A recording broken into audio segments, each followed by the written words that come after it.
Did you see this? It happened over the 4th of July holiday weekend. A house in the Triad caught on fire after fireworks were not disposed of properly. 2 adults, 3 kids, the family pets, all are without a home at this point because of it. Well, does your homeowner's insurance cover that kind of costly mistake? Here to answer that question and other insurance-related questions is Christopher Cook from Alliance Insurance Services. We want to make sure that you get the answers to the questions that you have. So text us your question, 336-379-5775. You can get your answer about insurance from our expert. All right, so Christopher, that house in our area that went up in flames because of the fireworks weren't put out correctly, is that covered even though it was their fault? Yes, of course. We insure mistakes every day, and this is a mistake, obviously, or at least for what I understand, it was certainly a mistake. Could it have been avoided? Certainly, it could have been avoided. But this is why one of the many reasons you have insurance, and the homeowner's insurance carrier will take care of this family and their contents and things of that nature. Okay. We've had a few fires in the news, one just today where the fire was intentionally set. This is a whole different fire. What happens with insurance when that happens? Yeah, so that one's a lot trickier, right? Intentional damage to your own property is going to be excluded all day, every day. The homeowner's insurance company is not going to compensate the homeowner who intentionally set fire to the property for the building or his or her stuff, any of that. Interestingly, the mortgage company, if there is one, is entitled to the loan balance in most circumstances. Okay, now what about this? Because in this particular fire that happened, that was intentionally set, other homes on either side of it got damaged because the fire spread. So what happens with their insurance? Well, I would encourage those homeowners who receive damage to go ahead and file a claim with their homeowner's carrier. And I only say that just to expedite the process. This is going to fall back to the individual who committed arson, if they are indeed convicted of that they would be liable. The liability insurance portion of their homeowner's policy is going to be responsible to pay for these neighbors' damages.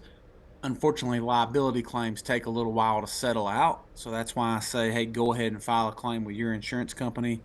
But ultimately, these neighbors are not going to be held responsible for these damages or those types of things. And then in my thought, I think to myself, well, if it just melted my siding and nothing happened to my house, there's no structural damage, just melted my siding. I feel like as a homeowner, I would want to wait to see, because if I file a claim with my insurance, won't that come back to me like in some way, shape, or form of raising my rates? Not typically. If we see it as a subrogation claim, then we understand you're not to blame for that. But yeah, if the home can carry on without receiving damage from the weather or other things while this shakes out, I would agree with you. Um, but an arson investigation can take quite a while. A liability insurance claim settlement can take quite a while. So it's going to depend to the extent of the damages.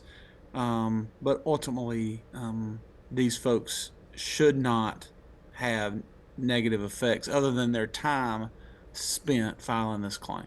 Okay. All right. So I know that you just got back from vacation.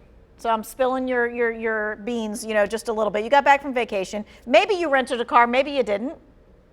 I did, actually. Okay. All right. So let's talk about this, because so many of us go to the rental car, kiosk, and they say, do you want the car coverage that we're offering? And so often we say no, but you say we should say yes. What is this collision damage waiver and how does it work? Yeah, so your auto insurance company, if you carry comprehensive and collision, is going to pay for damage to the rental car. Heaven forbid you have an accident. What they are not going to pay for is that rental lost income to the enterprise or the Hertz or Thrifty or Budget, whoever it might be.